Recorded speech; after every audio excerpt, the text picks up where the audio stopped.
Dixon. No, they crashed. Both Kanaan and Dixon, first and second, into the wall. The lead will go over to Scott Sharp. And Paul, could you see how fast that happened? Just 2 touches of the wheel. Remember, 210, 15 miles an hour going into turn 3 and 4. Watch this. Dixon's getting a draft. He pops out behind Kanaan. He's going to go on the inside. They're both going for the same piece of real estate. And bang, there it goes. It looks like Dixon really just did not get himself going down towards the apron once he got underneath Kanaan. Kanaan needs to be able to turn in right now. Dixon's staying a little high.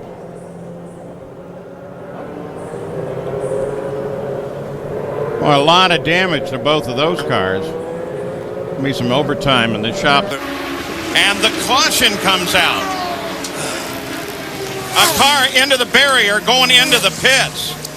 And, whoa, that's a big hit for a Target Chip Ganassi car. Done that a lot. All right, let's look at this. It looks like a pit entry problem. Elio had a similar problem. Boy, he caught that attenuator. Yeah, I tell you, I'm glad I wasn't in that car. See the speed, just carrying too much speed. The back end of the car starts to slide around. Remember, they don't drive on this track all the time on the bottom section there, so there is actually a little bit of sand and greasiness there every once. Hope before he gets out in 11.1 seconds. And we've got a problem on the track there. You see it, 2 cars involved as they come down, 1 down to the grass, and everyone now trying to just get out of the debris field, Scott. And that usually is the biggest problem, as Sam Hornish Jr. can attest. Well, the 1 car down the grass right now looks like it's a 70 car. Oh, I think that's Richie Hearn, and another Target car, which the rear wing is off the car, and we don't have a number for that one right now, but Scott Dixon. Scott Dixon. What happened here? Here they go. Everybody rushing down to the first turn. Everybody looking like they're going for the same piece of real estate, as we always call it. Hearn coming down on Dixon. Looks like Dixon probably had a good run going on Hearn. Dixon was running as high as 9th, and you know, Team Target has not really had a lot of success this month, and a lot of luck obviously with Manning crashing over there in turn 2, going into the barrier, much the same way that we see Dixon doing that right now. As these guys are running out of fuel on the racetrack, and now the 9 of Dixon is out of fuel on the racetrack. The 9 car, and this has got to be heartbreaking because they told him to stay out if you could, and he stays out. Now it's going to cost him dearly. But there is a rule in the IRL, Marty, right now that when it goes yellow. And there is Scott Dixon still out in turn number 4, and let's go down to pit lane once again. Well, Barry Wanzer talking to Chip Ganassi here as we stand on the stand, and Chip, you just brought. And here comes Marco. Oh, look out! Airborne! Frankini's upside down. Dixon is involved. The wheels touched. Weldon is involved. Airborne up here got up into the pit. We got him coming down. Copy that. Scott, you okay? Back and take a look at this and watch the wheels. Now the left rear of the car on top, the 27 car, and then the car on the right front wheel of Dan Weldon. Looked like Dan was just trying to move up towards the right just a little bit, and his right front wheel on his Target machine got the Canadian Club machine up in the air. And see everything else going on there. The parts are just strewn everywhere. And the real lucky guy in this, Marty, I think really was Thomas Schechter, because of everything coming down on top of his car. He could end up having the car land right inside the cockpit. Also, watch Scott Dixon. He almost had the same situation. Watch the 9 car come in here. Up and over. See right there. I mean, absolutely. Wow. Actually, it's the 22 of AJ Foyt, not Thomas Schechter, excuse me.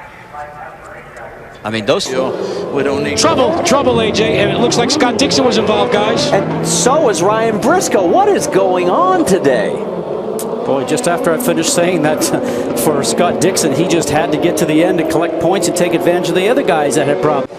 Here's your race leader. Yeah, he did spin. He did spin. Boy, and then is that uncharacteristic for a champion and a driver the caliber of Scott Dixon? All right, let's go on board with Scott Dixon. Listen in.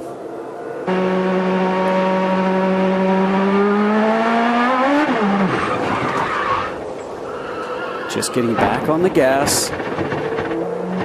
You know, it's strange because he wasn't coming up to the start. It's just coming out of turns 2 and 3. And again, I just find it interesting. That's again in the Dixon. turn 3. Dixon Scott in turn Dixon. 3. Wow. What a way to start the 2009 season after the championship last year. Goes to the inside. Look at his left front. His left front was stuck and obviously is broken. So when he goes to go right here, put the load on the left front, it must not work. Yeah.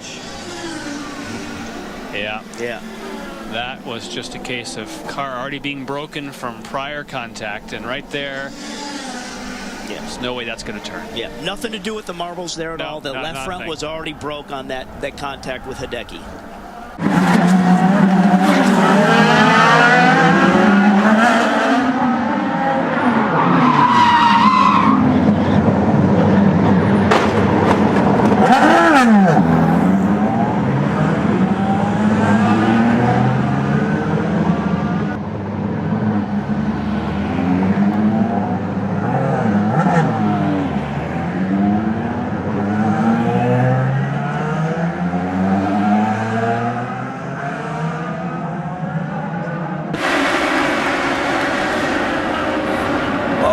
Try 4 wide, we have contact and a huge crash right in the first corner, and the car's upside down. Elio Castroneves involved. Scott Dixon is involved. The 27 by Conway. And I cannot tell who that is. It's Marco Andretti. Well, as you can see at the start already, they're not really as closely lined up as they should be, but a lot of movement in the back section there as it is. Marco just gets himself in too strong. The back end starts to come around. Remember, the tires are cold. There is no temperature. The low pressures are there. You don't have the grip with the car as you would if you ended up running the car for a couple of laps. There again, look on the inside. Marco Andretti is now starting to dive down the inside. He's on the paint from the runway. There is no grip on that paint. And you can see what happens. Everybody else starts to just go around him, trying to avoid it, and it just ends up with carnage with all cars. He's in the wall. No. Okay, so there was something amiss. Wow. Solid hit. See what happened. Behind James Jakes. Big wiggle. Yep. He was right down by the white line, but also in turbulent air. Guys, I was just talking to Ricky Davis, his chief mechanic, and he just said, I said, Ricky, on the last stop, you guys didn't make any changes. He was happy with the car. What happened? He said, man, like everybody else, just getting loose, as the tires are wearing out. So this car, this setup window is very narrow, and tough way for Scott to end. Scott Dixon has spun the number 9 Target Chip Ganassi racing machine. This is uncharacteristic of Scott Dixon right here. That left rear mark nearly came off, so he definitely broke the half shaft. This is a course that has not been particularly kind to Scott Dixon. Had some issues last year in the race.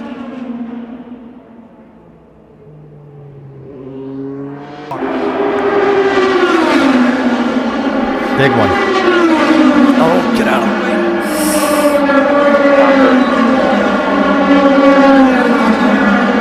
Scott Dixon talked about taking downforce off the car.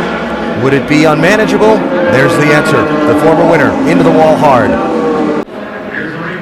And there he is already in the middle of the turn of turn 4. The car has already come around from him, so that means one of two things. The car was very loose where the back end wants to come around on you. It had already swapped ends, or something broke on the car and then the car swapped around on him. We'll have to get a report from him.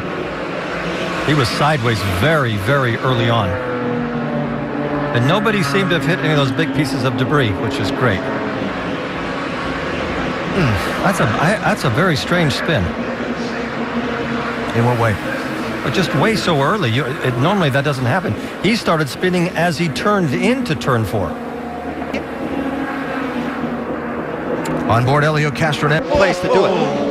Sweeps from one side of the track to the other. Contact! Charlie Kimball clips his teammate Scott Dixon, and Dixon's into the tires. He didn't clip him, he ran into him. I don't think he realized that Dixon was alongside him. Well, there's no more fuel strategy being played now. Everybody has enough fuel to race it to the end. Seeing Kimball's just trying to get back into line on the dry section of the racetrack to get ready to take the next turn, does not realize that his teammate Scott Dixon's beside him. Watch this, just a quick punt. Grass never has much grip. No, especially when it's wet. And Scott Dixon wants that lead lap. Yeah, the more you do this, you're just like I said, the more you start fooling around and racing each other, that's what happens. Carpenter and Dixon touch. Dixon is into the wall, and there's that Castro Neves that came by and just clipped him. I thought that might be Gabby Chavez that clipped Dixon. We'll have to see it again, but Scott Dixon. Tires, but look at this. Coming through the tri-oval. Just kind of moved over a little. Looked like Ed just kind of cut the lane. And I mean, we see guys run 2-3 wide through there all the time, so there's plenty of room to do it. That's not an accident that you see very often. You watch here from an overhead. Oh, I don't know about that. Yeah, it looks to me like Dixon moved up. It looked like Dixon. You're right. It looked like Dixon got into the back of Ed. So I'm in the wrong here. I think. Wait a second. Can we say that one more I'm time? in the wrong here. Is anybody I agree with you. I think Dixon moved up the lane and caught that back bumper. That is Elio Castroneves. Robin? Turn 2. Trouble. Oh my goodness, what a huge crash. Scott Dixon is in it. He's already way off the line. He's off the dark patch of the racetrack, which we call the racing line. He's up in the gray. He's lost control of the car. He's hoping he's not going to hit the wall. He impacts the wall, comes off the wall, just misses the 10 of Tony Kanaan. Unfortunately, Scott Dixon is right there, up and over the front of the car. Car hits on the top of the wall. The safety cell on these cars, guys, I can't tell you how strong they are. An awful accident, but as we saw, Scott Dixon right there, hands away from the steering wheel. We saw him get out, and when we first went to this frame, when we first saw this accident, you heard some roar from the crowd, and that was because they knew that Scott Dixon was okay, and the 77 of Jay Howard was also okay. Boy, this is just bad timing on Dixon's part and incredible fortune with the way this car lands on top of the wall. Or he's incredibly fortunate. Jordan King. They thought about bringing him in for a pit stop during the caution, and now trouble in turn 1. That is Dixon and Sato. Yeah, didn't they just visit each other? And is Dixon stalled? Yes, Dixon stalled. See the LED display behind the driver's head there? Ooh, and Sato's missing a right rear tire. Yeah. Dixon. Whoa. He just couldn't slow down. Yeah, on the paint, and a veteran making that mistake. We also saw earlier in the race with Graham Rahal doing the same. But let's explain that. Yeah. That paint right is there. like being on ice. You just can't stop. So he thought he was going to slow down. He didn't bump him. No, he ran him over. And you just rarely see a mistake like that by Scott Dixon. You're right. First time for Colton Herter here in any car. Scott Dixon is in the wall. Dixon is in the wall from a top 3 position. That's the yellow that Power needs to get packed up, and this is really bad news for Dixon in the championship. And he hits the steering wheel there. You rarely ever see Scott Dixon make a mistake. Here's the replay, and he just got wide, got out of the groove, and then on those slick tires, nosed it into the tires and stalled it. Look up ahead. This is from Felix Rosenquist, his rookie teammate. And we made mention, he clipped the inside wall, which then sent him out. NBC it. And we've all, guys, been mentioning how rare this is where you see Scott Dixon make a mistake and have ripping the body off the car and breaking the gearbox. So big slide, barely touches the outside wall. Now he's just got it locked down. He's got his foot on the brake. All 4 wheels are stopped. And he's just trying to stop from hitting anything else, and the tires go flat, and a pretty light impact to that inside wall. Let's ride on board, Paul. Tell me what you're seeing. Comes off of turn 3. Well, he was on the line, but it just started sliding up the track, and he lost the rear. So it seems as though it started out as a push as it went up the track, and the further up the track you get into the gray, and then the gray is the... Here comes Pato Award! Trying to go up the inside of Alexander Rossi. Ericsson around the outside, there's a crash! Palou out, VK out, Dixon in the wall. This is huge! 2 of the top 3 in the championship are in the wall. We didn't see what happened to Dixon. Did Palou hit his teammate? No. Dixon goes VK inside. did. VK collected them both. So VK got into the rear of Palou, which turned him down into Dixon. Dixon didn't know what was happening because it was all behind him. On board with Dixon. 10 car. Side outside, bracket behind. Innocent by... Turn 4. That is my God.